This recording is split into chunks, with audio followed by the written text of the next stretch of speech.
आज हम बात करते हैं कांग्रेस के वरिष्ठ नेता एवं प्रदेश उपाध्यक्ष अशोक सिंह तोमर की, जो कांग्रेस में वरिष्ठ नेता ही नहीं हैं बल्कि ये एक समाज सेवक भी हैं, जो लोगों के हर सुख और दुख में तैयार रहते हैं उनकी सेवा के लिए। अशोक सिंह तोमर लोगों के दिलों पर भी राज करते हैं। इसका कारण उनकी जनसेवा है। कांग्रेस की इतनी बड़ी जिम्मेदारियां होते हुए भी लोगों के हर दुख सुख में शामिल होते हैं और उनकी समस्या का शीघ्र ही निराकरण करते हैं। ऐसे शख्सियत आज हमारे सामने हैं और आज हमें अवसर मिला है इनके जीवन के कुछ यादगार पल और राजनीतिक सफ़र के बारे में चर्चा करने का। नमस्कार, मैं सुरजीत राजत आपका स्वागत करता हूं पुष्पाइन टुडे के खास मुलाकात कुछ सवालों के साथ कार्यक्रम में। तो आज हम ऐसी शख्सियत से आपका परिचय कराने जा रहे हैं जो काफ़ी लंबे समय से सामाजिक क्षेत्र से लेकर राजनीतिक क्षेत्र में अपनी भूमिका निभाते रहे और साथ में ज़रूरतमंद लोगों के लिए खड़े रहे। साथ में अगर बात करें अगर कोई व्यक्ति विशेष की, तो अगर उनके पास अगर सूचना आती है या किसी प्रकार की अगर समस्या को लेकर कोई व्यक्ति उनके पास आता है तो तत्परता से लेते हुए ऐसे कई उदाहरण हैं जो बताए नहीं जा सकते, लेकिन आज कहीं ना कहीं उनकी वजह से कई लोग ऐसे हैं जो उनकी वजह से आज जो समस्या थे जूझ रहे थे वो समस्या को निजात पाए और आज कई साथी जो हैं इनके साथ इस वजह से जुड़े हुए हैं। अब बात करें अगर युवा साथियों की, तो युवा साथियों की तो कहीं ना कहीं युवाओं का झुकाव जो है वो काफ़ी अच्छा है। ऐसे हमारे बीच में हैं अशोक सिंह तोमर जी और उनसे हम चर्चा करेंगे और जानेंगे कि किस तरह से उन्होंने जो राजनीतिक जीवन है कहाँ से स्टार्ट किया, साथ में जैसे समाज सेवी हैं उसके साथ में, तो कहाँ से स्टार्ट किया और आज किस तरह से देखते हैं, उनसे हम चर्चा करेंगे। तो भैया स्वागत है आपका हमारे चैनल में। तो सबसे पहले हम आपका परिचय जानना चाहेंगे। मैं अशोक सिंह तोमर, प्रदेश उपाध्यक्ष मध्य प्रदेश कांग्रेस। कहीं ना कहीं जाके आज राजनीति में काफ़ी अच्छी सक्रिय भूमिका देखने को मिल रही है। उसके साथ साथ आपने जैसे कई लोग ऐसे हैं जिनके लिए आप कंधे से कंधा मिलाकर खड़े रहे और आज कहीं ना कहीं जाके वो अपना एक स्तर पे खड़े हुए हैं। तो कहाँ से शुरुआत आपने की और कैसे की? देखिए, राजनीति मैंने जब शिक्षा ग्रहण की, शिक्षा ग्रहण करने के साथ साथ मैंने शिक्षा जो यूनिवर्सिटी में जब मैं यहाँ ग्वालियर शिक्षा ग्रहण कर रहा था उस पीरियड में कॉलेज के टाइम में मैंने जो है छात्र राजनीति में भी भाग लिया और चूंकि राजनीति विरासत में थी, पिताजी ने भी मेरी जनसेवा की है। कईयों पदों पे रहे हैं वो, जनपद उपाध्यक्ष 84 में रहे, बैंकों की सेक्रेटरी वगैरह भी जो इलेक्टेड सेक्रेटरी होते हैं वो रहे हैं और भी पदों पर रहे वो। तो मैंने विरासत में उनसे कुछ सीखने का एक जज्बा अपने मन में हासिल किया था। समय गुजरता रहा, धीरे धीरे करके जो पिताजी का जो तरीका था गरीब आमजन के बीच में उनकी मदद करने का, उनके सहयोग के लिए हमेशा तत्पर रहते थे, उसी मार्गदर्शन पर मेरी भी इच्छा आगे चलने की हुई। जब मैं कॉलेज लाइफ कंप्लीट की उसके बाद जब मैं राजनीति में आया तो मैंने अपना जो गृह जिला क्षेत्र है गोवत में ही मैंने राजनीति शुरू की और चूंकि मेरी जनपद की सीट रिजर्व थी तो मैंने माताजी को वहाँ से इलेक्शन लड़ाया, वो भी जनपद उपाध्यक्ष पिछले समय में रहीं और अब आगे मैं कांग्रेस में सक्रिय राजनीति भूमिका में हूँ। वो सब हमारे अभिन्न मित्र हैं और उनके सहयोग से, क्योंकि एक पुरानी कहावत है कि एक चना जो है अकेले बाहर नहीं घूमता है, तो मेरे जो मित्रगण हैं, मेरे जो दोस्त हैं, मेरे पारिवारिक सदस्य रहे, उन सब का आज बहुत बड़ा योगदान है, जिस वजह से आज मैं इस स्थिति में हूँ और इस राजनीति की सीढ़ी तक पहुँचा हूँ। वो सभी के सहयोग से आज मैं वहाँ हूँ। जैसे अभी आप कांग्रेस की बात कर रहे थे, तो कई पार्टियां हैं जो आज के कहीं ना कहीं जाके भाजपा एक ऐसी बट वृक्ष बन गया है, तो एक विकल्प कह सकते हैं भाजपा भी हो सकता है, तो आखिर आपने कांग्रेस ही क्यों ज्वाइन किया? देखिए, ये बात सही है, आपका कहना बिल्कुल ठीक है। कांग्रेस मैंने क्यों बिलोंग की, मैं आपको बताना चाहता हूं कि हमारे आदरणीय कमलनाथ जी जो पूर्व मुख्यमंत्री रहे और आज हमारे प्रदेश के कांग्रेस के जो अध्यक्ष हैं, उनकी जो 1.5 साल उन्होंने जो सरकार चलाई, उस 1.5 साल में आपने देखा कि उनकी महत्वाकांक्षी योजनाएं जो थीं, जिसमें चाहे वो शुद्ध का युद्ध हो, आज जो केमिकल की मिलावट सारे बाजार में हर चीज के अंदर है, उन्होंने उसे रोकने का बहुत अच्छा प्रयास किया। 1,000 गौशाला का जो उन्होंने संकल्प किया था, वो उन्होंने 15 महीने में पूरे प्रदेश के गांव-गांव में बनाने का कार्य किया। माफियाओं के खिलाफ उन्होंने जो अवैध जमीनें जो घेर रखी थी, बड़े वो चाहे मंत्री हो, चाहे विधायक हो, चाहे सांसद हो, या कोई और बड़ा माफिया रहा हो। इवन मैं इंदौर के जो माई होम के जो संचालक थे, उनका भी उदाहरण देना चाहूँगा। तो इतनी हिम्मत उन्होंने जुटाई, और उसके बीच में आपने देखा होगा कि उज्जैन में जो निर्माण, महाकालेश्वर का जो इतना बड़ा निर्माण, जिसमें इतना बड़ा भ्रष्टाचार हुआ, उसका जो फंड निर्धारित हुआ था, जो दिया गया था, वो उन्हीं के उस 1.5 साल के कार्यकाल में दिया गया था। इसके अलावा कई ऐसी योजनाएं हैं, जैसे कन्यादान योजना थी, जिसपे भाजपा 20-21 हजार रुपए दिया करती थी, तो उसको उन्होंने बढ़ा के 51,000 किया। जब भाजपा ने जो है खरीद फरोख्त करके अपनी सरकार बनाई, तो जो 51,000 रुपए कमलनाथ जी के द्वारा दिए जाते थे, वो वापस उन्होंने 25,000 कर दिए। तो कमलनाथ जी की इन योजनाओं से, उनके एक निजी व्यवहार से, उनके अपने एक राजनीतिक कैरियर, और उनका जो एक अच्छा जनप्रतिनिधि होने के जो चीज होनी चाहिए उनके अंदर, वो, और जनता के लिए उनके मन में जो प्रेम और आस्था जो थी, उससे कहीं ना कहीं मैं प्रेरित हुआ, और इसलिए मैंने आज और आगे भी कांग्रेस का ही साथ दूंगा। तो कहीं ना कहीं कांग्रेस पार्टी ने आप विश्वास आया, और आज के समय में आप प्रदेश उपाध्यक्ष के पद पे भी हैं, उसके कहीं ना कहीं एक बड़ी जिम्मेदारी होती है। उसके साथ साथ आज हम देख रहे हैं आपके सोशल मीडिया के माध्यम से कि कहीं ना कहीं आप जो विधानसभा 15 है, वहाँ से चुनाव के लिए तैयारी कर रहे हैं उसके साथ में। और साथ में देखा जाए तो कहीं ना कहीं जो विधानसभा 15 है, वहाँ से ऊर्जा मंत्री वर्तमान में विधायक हैं, साथ में मंत्री भी हैं। ऐसे एवज में वहाँ से कई और दावेदारी ठोक रहे हैं। तो ऐसे में क्या लगता है कि आप किस तरह से सामना करेंगे? देखिए, आपका बहुत अच्छा सवाल है। हमारी कांग्रेस पार्टी से हमारे राजनीतिक भाई जो हैं, उनका अपना भी दावा है उसी सीट से, ग्वालियर 15 से। आपका सवाल इसलिए मुझे अच्छा लगा क्योंकि कांग्रेस से ही मेरे हिसाब से काफ़ी उम्मीदवार हैं, और करीब करीब 10 से 12 उम्मीदवार हैं मैदान में। तो मैं बताना चाहता हूं आपको कि पार्टी में सबका अपना एक अधिकार है टिकट मांगने का, और उसी के अंतर्गत सब अपनी अपनी पहल कर रहे हैं। विचार कांग्रेस पार्टी को करना है, किस प्रत्याशी को मैदान में उतारना है और कौन उपयुक्त होगा। क्योंकि आप देख रहे हैं कि आज चाहे बात राज्य की करो या देश की करो,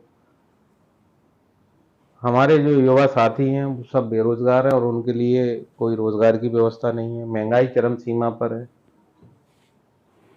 आप सिलेंडर से चालू हों, राशन पे आएं, डीजल पेट्रोल पे आ जाएं, जिस चीज की बात करना चाहें, आप देखें कि कांग्रेस के शासन में जब हमारे मनमोहन सिंह जी जो प्रधानमंत्री थे, उनके समय में जो चीज, पेट्रोल की बात करें तो जो पेट्रोल या डीजल, जो 56 रुपए डीजल हुआ करता था, वो आज 100 का आंकड़ा छू रहा है।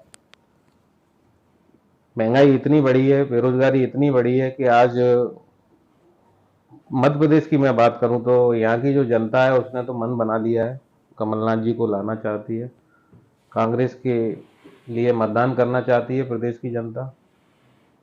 और मैं आपको बताना चाहता हूं, जो आपने मंत्री जी की बात की, आज का एक नियम बन गया है कि जब भी अपन कोई काम करने बैठते हैं, घर गृहस्थी सभी चीज़ों में, आज इलेक्ट्रॉनिक व्हीकल भी आ गए हैं, उनको भी चार्ज होना है। सभी अर्थव्यवस्था आज इलेक्ट्रॉनिक पर डिपेंड हो गई है। और चूंकि वो ऊर्जा मंत्री हैं प्रदेश के, और इस विधानसभा जो 15 की आप बात कर रहे हैं, उसका वो उनकी खुद की विधानसभा सीट है, तो जब वो प्रदेश को क्या संतुष्ट करेंगे, जब उनके खुद की जो विधानसभा क्षेत्र में ही जो लाइट की किल्लत है, बड़े बड़े बिल आ रहे हैं, एवरेज बिल आ रहे हैं, और लाइट के नाम पे जो है गरीब आदमी को लूटा जा रहा है। माननीय कमलनाथ जी ने घोषणा की हुई है कि 500 रुपए में सरकार बनते ही सिलेंडर देंगे, 1500 रुपए हर महिला को देंगे, और 100 यूनिट बिजली कांग्रेस की तरफ से फ्री रहेगी। 200 यूनिट पर मात्र 100 रुपये का चार्ज लगेगा। ये जन हितैषी योजना माननीय कमलनाथ जी की है, कांग्रेस पार्टी की है। इसलिए मैं मानता हूं कि प्रदेश में तो कांग्रेस बहुत अच्छे बहुमत से आ ही रही है, लेकिन ग्वालियर 15 विधानसभा सीट पर बहुत अच्छी जीत दर्ज करेगी कांग्रेस। और पार्टी जिसको भी टिकट देती है, हम सब लोग मिलकर उसके लिए काम करें। जैसे अब कांग्रेस की ये सारी चीज़ें आप बता रहे हैं, साथ में कहीं ना कहीं आगे जो मुख्यमंत्री हैं प्रदेश के, उन्होंने कई योजनाएं जो है लागू कर दी। अब चूंकि ये योजनाएं अगर शुरू में करते तो जनता का ये कहना है कि जो चीज़ अभी ये लागू कर रहे हैं वो चीज़ अगर पूर्व में करते तो काफ़ी अच्छा। लेकिन कहीं ना कहीं उन योजनाओं की वजह से आज कहीं ना कहीं लोग आग्रसित हो रहे हैं। अभी नारी सम्मान योजना जैसे कि कांग्रेस चला रही है, उन्होंने कई जगह फॉर्म भी भरवाए, जिसमें आपके द्वारा सोशल मीडिया के माध्यम से हमने देखा है कि आपने भी कई जगह भरवाए, जो कि आपके जो आंकड़े हैं वो भी काफ़ी संख्या में, हज़ारों में हैं। वैसे ही भाजपा ने जो सम्मान निधि की बात करी, महिला सम्मान, तो उसमें 1,000 रुपये, ये दूसरा महीना था, 10 तारीख थी, वो लगभग सभी के खातों में अमाउंट पहुंच गया है और महिलाएं इससे काफ़ी कहीं ना कहीं जाके खुश हैं। तो जो योजना ये शुरू में लेके आते वो एंड में लेके आ रहे हैं, तो इसको लेके आप क्या कहना चाहिए? मैं तो यही कहना चाहूँगा इसको लेके कि मैंने एक पेपर के माध्यम से मुझे जानकारी प्राप्त हुई कि जो हमारे प्रदेश के मुख्यमंत्री शिवराज सिंह जी हैं, उन्होंने उसके लिए नारी सम्मान योजना के लिए जो 1,000 रुपये नारियों को दे रहे हैं, उसके लिए उन्होंने अभी पिछले महीने 3,000 करोड़ रुपए का लोन ले लिया है। तो मैं आपके माध्यम से पहले तो ये बताना चाहता हूं कि अगर लोन लेकर 1,000 रुपये वितरित करना था तो उसमें उन्होंने जनता को दिया ही क्या, पहली बात। दूसरी बात, आपका एक अच्छा विषय था कि जो चुनाव के पीरियड में आकर उनको बहनों की याद आई है। मैं बताना चाहता हूं कि पिछले 18 साल से इस प्रदेश में भाजपा की सरकार है, मामू की सरकार है, तो क्या ये योजनाएं पहले नहीं लाई जा सकती थी? लेकिन आज इनके मन में और पूरी भाजपा की सांसें फूल रही हैं, घबराई हुई है, क्योंकि जो सर्वे संघ ने स्वयं कराए हैं, जो भाजपा का एक धड़ है, तो सर्वे की जो रिपोर्ट आ रही है और अन्य चैनल्स जो सर्वे करके दे रहे हैं, उनमें कांग्रेस जो है 150 सीटें पार दिख रही है और हो सकता है कि चुनाव आते आते 200 का आंकड़ा भी छू सकती है। तो मैं आपको बताना चाहता हूं कि जो इनकी हार होने की जो इनको जो डर सता रहा है, केवल उसके लिए जनता को मूर्ख बनाने का काम किया जा रहा है। और मामू को अगर अपनी बहनों की इतनी चिंता थी तो थोड़ी सी चिंता अपने बहनोइयों की भी कर लेते। सिलेंडर 1,300 रुपये का मिल रहा है आज। 1,000 रुपये आप अपनी बहन को देते हो और 1,300 रुपये सिलेंडर है, 300 रुपये और उनकी जीजा की जेब काट लेते हो आप 1,300 से। तो आप उनको क्या देना चाहते हो, क्यों बेवकूफ़ बना रहे हो? जनता समझदार है, जनता इस बार मतदान कांग्रेस को कर रही है। आपका एक सवाल और था कि कमलनाथ जी द्वारा जो नारी सम्मान योजना जो लागू की गई, ये वास्तव में जो स्वर्णिम योजना है, इस योजना के लागू होते मैंने जो महसूस किया, क्योंकि भाजपा की जो 1,000 वाली जो लाडली योजना थी वो जन जन तक नहीं पहुंची। आपने शायद आज पेपर में पढ़ा होगा कि अब वो दोबारा उस योजना को दोबारा से रीओपन कर रहे हैं, उसको दोबारा से फॉर्म भरेंगे। भाई मैं जानना चाहता हूं कि जब अभी पिछले 2 महीने पहले ही फॉर्म भरे गए थे, तो उस पीरियड में आपने उस योजना को घर घर तक पहुंचाने का काम क्यों नहीं किया? अब ऐसी क्या आवश्यकता पड़ गई जो आपको अब ये पता लग रहा है कि कुछ बहनें छूट गई हैं? तो आपका उद्देश्य सिर्फ इतना था कि इस बहाने जो है जनता को लूटा जाए, जनता के वोटों को, जनता के मतों को लूटा जाए। केवल लूटने की आदत पड़ी हुई है। चुनी हुई सरकार को आपने लूटा, वोटों की बनी हुई सरकार को आपने नोटों से लूटा। आज आप ऐसे ही बेवकूफ बना के बहनों को लाडली बहना के नाम से आप बेवकूफ बना रहे हो। लेकिन आपको जब समझ में आया कि कुछ बहनाएं, मतलब 50% बहनाएं हमारी रह गई हैं, इसलिए आप उस योजना को रीओपन कर रहे हैं। लेकिन कांग्रेस में ऐसा नहीं है। आपने देखा कि जब ये लाडली योजना चल रही थी तो इन्होंने उस पर बहुत पाबंदियां लगा रखी थी कि अगर किसी महिला या महिला के पति के नाम से अगर कोई स्कूटी है, कोई बाइक है, कोई ट्रैक्टर है या अन्य कोई फाइनेंस है, पैन कार्ड भी है, तो वो उस योजना में नहीं आएगा। लेकिन मैं आपको बताना चाहता हूं कमलनाथ जी की तरफ से ना तो इसमें कोई आयु सीमा का बंधन रखा गया था, ना ही कोई ऐसी फाइनेंस से जुड़ी हुई चीजों को उन्होंने उसमें बाध्य किया जिससे हमारी बहनों को वो लाभ ना मिल पाए। तो ये योजना जब कमलनाथ जी के द्वारा आई तो फिर उन्होंने जो व्यवस्थाएं बीच में रोकने के लिए की थी उनको भी इन्होंने हटाने का प्रयास किया। इन्होंने जो पहली किस्त बांटी उसमें इन्होंने इंदौर से घोषणा की थी कि बोले जो है हम जिसके नाम से ट्रैक्टर फाइनेंस है हम उसको भी देंगे। इनको अपनी गलती का बोध हुआ। और मैं आपको बताना चाहता हूं कि कमलनाथ जी की जो सोच थी कि ये योजना हर घर में, हर नारी पे, हर बहना पे पहुंचे और उसको सम्मान मिले, इसी के अंतर्गत मैंने जो काम किया है पिछले 2 महीने के अंदर ग्वालियर 15 विधानसभा में, मैंने स्वयं अकेले 18,000 फॉर्म भरे हैं। वो फॉर्म भरने के बाद मुझे ऐसा लगा कि शायद घर घर फॉर्म ना पहुंच पाए हों, ना महिलाओं के भर पाए हों, तो मैं नारी सम्मान यात्रा प्रत्येक वार्ड में घर घर जाकर दस्तक देकर हर माता बहनों से, बच्चियों से, सबसे मैं खुद जानकारी ले रहा हूँ। उनको उस योजना के बारे में जानकारी दे रहा हूँ कि कमलनाथ जी की सरकार आती है तो आपको 1500 रुपये पर माह, 500 रुपये में आपको गैस सिलेंडर की दर हो जाएगी और 100 यूनिट बिजली फ्री मिलेगी, 200 यूनिट पर मात्र 100 रुपये लगेंगे। ये सारी योजनाएं, इसके अलावा पेंशन योजना, पुरानी पेंशन योजना जो भाजपा वर्षों से बंद करे हुए बैठी है, उनको भी प्रियंका गांधी ने जबलपुर में घोषणा की है कि वो जैसे ही कांग्रेस की सरकार बनती है तो उसे लागू किया जाएगा। किसानों के लिए अनेकों और योजनाएं हैं। कमलनाथ जी ने इस बार एक अपना जो हमारा मैनिफेस्टो तैयार हो रहा है उसमें जो संपूर्ण हमारी स्टेट है उसमें जो हमारा ट्राइबल एरिया है या अन्य जो हमारे जैसे जैसे अलग अलग जिले और संभाग हैं उनके हिसाब से जहां जिस चीज की जरूरत है उसको भी उस मैनिफेस्टो में उन्होंने जोड़ने का काम किया है, जिससे जो हमारी जन सुविधाएं हैं वो व्यक्ति तक पहुंचे। तो मैं ये आपको इस बारे में ये जानकारी देता हूँ। जैसे नारी सम्मान की जो बात चल रही थी उसमें कहीं ना कहीं कुछ लोगों का ये कहना है कि कांग्रेस सिर्फ दिखावा कर रही है।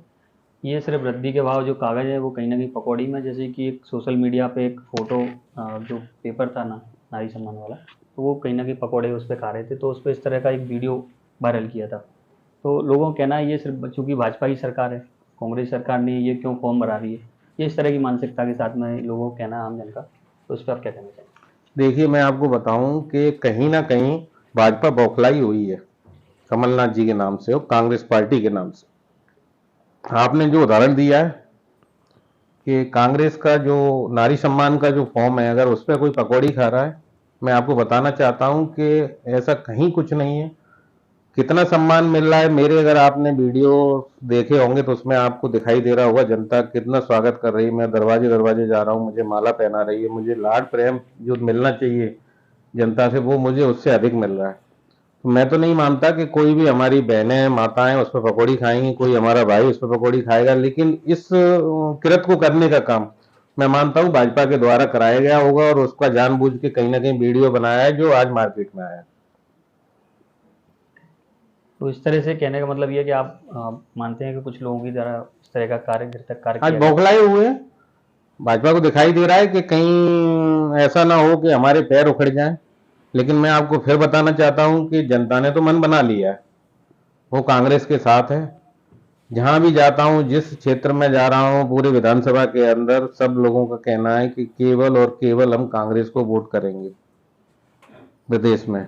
और जब देश की बात आएगी तो आपको वो भी दिखाई दे जाएगा इस बार। जैसे कहीं ना कहीं देख रहे हैं कि जो वर्ष 2023 चल रहा है, और जो सरकार ने कभी इस तरह के कार्य नहीं किए और इस तरह की योजनाएं जो है कभी लागू नहीं की, वो इस बार करनी पड़ रही है। क्या लगता है, मतलब आपको लगता है कि कहीं ना कहीं कांग्रेस जो सरकार बनाने वाली है उसके खौफ की वजह से या उसके चिंतन की वजह से ये सारी चीज़ें करती है? बिल्कुल आप सही कह रहे हैं। आज मैं सुबह दैनिक भास्कर पढ़ रहा था और कल सोशल मीडिया पे भी डला हुआ था कि अचानक जो है अमित शाह जी का प्रोग्राम भोपाल बना है। उनके पास भाजपा के जो लोग सांसद और जो संघ के लोग हैं उनसे मैसेज पहुंचा कि मध्य प्रदेश में भाजपा की हालत बहुत खराब है, आप निरंतर जो है प्रेस जगत से जुड़े हुए लोग हैं, आप देख रहे हैं कि पर डे 2 से 3 4 विधायक जो या पूर्व विधायक भाजपा के जो है भाजपा को छोड़ के कांग्रेस की तरफ जुड़ रहे हैं, जाकर कमलनाथ जी से जुड़ रहे हैं जाकर। तो कहीं ना कहीं भाजपा की ये बात सही है कि इस समय अंतर कलह बहुत बुरी तरह है। और आज स्थिति ये है कि जो भाजपा जो हड़बड़ाहट में जो कदम उठा रही है वो सिर्फ कांग्रेस की डर की वजह से उठा रही है। और मैं तो इस बात को लेकर बहुत प्रसन्न हूं कि जो माहौल जनता ने आज प्रदेश में निर्मित किया है, उसको देखते हुए दिन पे दिन स्थिति कांग्रेस की मजबूत होती जाएगी। भाजपा में जो अपेक्षित कार्यकर्ता है और जो टॉप के लीडर हैं वो भाजपा को छोड़ देंगे, आने वाले समय में कांग्रेस के साथ आएंगे। और कांग्रेस सदैव से गरीब के हित में रही है, आम जन के हित में रही है। और एक अच्छी बात आपको बता दूं, कांग्रेस ने देश को तोड़ने का काम कभी नहीं किया। कांग्रेस का अपना नारा हुआ करता था, हिंदू मुस्लिम सिख ईसाई आपस में हम सब भाई भाई।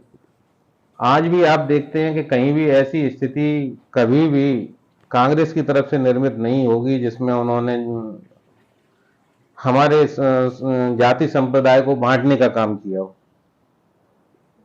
आपस में अंग्रेजों वाली जो फूटन थी कि जो आपस में लड़ाई कराओ और उसका फायदा उठाओ, वो काम जो है भाजपा कर रही है। आज धर्म के नाम पर वो वोट मांगने का प्रयास करती है, कहीं जाति को आपस में दूसरी जाति से लड़ा के उस पर वोट लेने का काम करती है। ऐसी राजनीति हमारे राहुल गांधी जी ने कभी नहीं की, हमारे पार्टी के आला कमानों ने कभी नहीं की और ना करेंगे। हम हमेशा जनता के साथ रहे हैं। प्रदेश में एक अच्छा वो बना रहे, एक अच्छा मैसेज जाए, एक अच्छे जन समर्थन जन संप्रदाय के साथ कांग्रेस हमेशा आपको खड़ी मिलेगी, ऐसी मेरी उम्मीद है। जैसे कांग्रेस अगर आपको जैसे मौका देती है और मौका देने के बाद जैसे आपका जो लक्ष्य अगर पूरा होता है तो क्या प्राथमिकता रहेगी विधानसभा 15 की? देखिए, कल मैं फूलबाग पे एक धरने पे बैठा हुआ था। धरने के बारे में मैं आपको संक्षिप्त में बता दूं, इको ग्रीन कंपनी भाजपा के शासित राज्यों में सब जगह काम कर रही है। राज्यों में क्या कहें, मतलब अपने प्रदेश की बात करें केवल अपन, यहाँ 16 संभाग या नगर निगम नगर पालिका उसके पास थी। चाइना की कंपनी थी। क्या इंडिया में या क्या प्रदेश में, क्या देश में अपने पास काम करने वाली कंपनियां नहीं है, लेकिन इन्होंने चाइना की कंपनी को काम दिया। उसके बाद जब वो कंपनी ब्लैक लिस्टेड होती है, फेल हो जाती है, तो वो 3 साल कोविड से करीब करीब 10 दिन पहले वो ब्लैक लिस्टेड हो जाती है कंपनी। तो नगर निगम सब जगह उनकी जो संपत्ति कहें, उनके जो एसेट्स कहें अपन, जो गाड़ी घोड़े और जो उन्होंने प्लांट लगाए थे स्क्रैप करने के लिए कचरे को, वो नगर निगम अपने हैंड ओवर कर लेती है। और उसमें जो ग्वालियर की बात करें तो आउटसोर्स के माध्यम से उस कंपनी में 445-46 कर्मचारी काम कर रहे थे। उनको नगर निगम उसी पीरियड में कोविड से पहले उनको गोद लेती है, बोलती है आपको जो है नगर निगम में जगह दी जाती है, नगर निगम का आप काम करिए, नगर निगम आपको भुगतान करेगी। मैं आपको और आपके माध्यम से बताना चाहता हूं, नगर निगम ने पिछले 3.5 साल उनको नगर निगम के खाते से भुगतान किया है, उनका पीएफ काटा है और अब वो कर्मचारी हड़ताल पे बैठे हुए हैं। मैं कल उनके साथ बैठा, उनका दर्द समझा, जिनको मात्र 9,000 रुपये नगर निगम की तरफ से मिलता है, जबकि कलेक्टेड रेट का पैसा नगर निगम जैसा जो है अगर उपक्रम स्वयं नहीं दे रहा है तो ये बहुत बड़ी लापरवाही है, भ्रष्टाचारी है, मैं मानता हूँ। राज्य में जो भाजपा का शासन है, आज वो स्ट्राइक पे बैठे हुए हैं। मैंने उनको आश्वासन दिया, कमलनाथ जी की सरकार बनती है तो आपको नियमित कराने का काम किया जाएगा, क्योंकि 18-20 साल में जब से भाजपा की सरकार है, इन्होंने संविदा को भी खत्म कर दिया और उसकी जगह पे आउटसोर्स का एक नाम लेके आए हैं, जो प्राइवेट ठेकेदारों के द्वारा भर्ती कराते हैं और उसमें भी लूट का काम करते हैं। आम जन को जो कलेक्टेड रेट का पैसा मिलना चाहिए वो ना मिलकर उसके साथ भी जो उनको अपना मेहनत करने के बाद जो भरपूर पैसा मिलना चाहिए वो ना मिल के उनके साथ लूट होती है। तो मैंने दर्द समझा है। मैं तो यही मानता हूं कि अगर मुझे मौका मिलेगा, पार्टी मुझे टिकट देती है, तो मैं आपको बताना चाहता हूँ, मैं एक एक गरीब के साथ रहूँगा, उनके कष्टों को अपना कष्ट मानूंगा और उनके लिए लड़ाई लड़ूंगा। मुझे मेरा तो सिर्फ एक ही ध्येय है, जनता ही, जनता का मैं सेवक हूँ, जनता ही मेरा ईश्वर है और उनके हिसाब से मैं काम करूंगा, उनके लिए अपनी आखिरी खून की बूंद तक लड़ाई लड़ता रहूंगा। युवाओं के लिए अंत में क्या संदेश देना चाहेंगे? युवाओं के लिए मैंने बीच में भी कहा है आपसे कि आज जो है देश के प्रधानमंत्री ने कहा था कि साहब हम 20 लाख नौकरियां देंगे साल में। आज युवाओं के पास 20,000 नौकरी नहीं है। अभी अगर जो है प्रदेश या देश की सरकार जो है केवल 1,000 वैकेंसीज निकाल देती है तो उसमें 20,000 लोग आ जाते हैं, पढ़े लिखे लोग आ जाते हैं। मैं देख रहा हूँ बहुत दुर्दशा है युवाओं की। आज अच्छी अच्छी डिग्री किए हुए, पीएचडी किए हुए, जब बात आती है नगर निगम के अगर जो है स्वीपर के लिए या हेल्पर के लिए, तो जो बेचारे अच्छी डिग्रियों के साथ उन्होंने पढ़ाई लिखाई करके आज जो जिसके लिए उन्होंने तैयारी की थी कि अपना उज्जवल भविष्य देखेंगे आने वाले समय में, उनका परिवार अपना, उनके माता पिता जिन्होंने इतना कष्ट झेल के उनको पढ़ाया लिखाया, वो उनको खुश रखेंगे। आज स्थिति ये है कि उनकी जेब में एक 100 का नोट नहीं होता। तो मेरे मन में उन युवाओं के लिए पीड़ा है। मैं बताना चाहता हूं कि आज जो प्रदेश में जनता जो कांग्रेस के साथ है, कांग्रेस की सरकार बनती है, मुझे मौका मिलता है, मैं अगर चुन के आता हूं तो मैं आपको विश्वास दिलाता हूं कि कमलनाथ जी के माध्यम से कम प्रदेश में युवाओं को रोजगार दिलाने का काम करूंगा। तो ये थे हमारे साथ अशोक तोमर जी, प्यार से छोटू भैया कहते हैं, और साथ में इनके विचार जाने, साथ में जिस तरह से ये कार्य जो कर रहे हैं उनको भी काफ़ी बारीकी से जाना। काफ़ी कई चीज़ें थी जो उन्होंने धरातल पर बताई और उन्होंने अपने उद्देश्य भी बिल्कुल साफ स्पष्ट कर दिए कि अगर मौका मिला तो वो किस तरह से काम करेंगे। उसी के साथ मैं सुरजीत राजा था, धन्यवाद।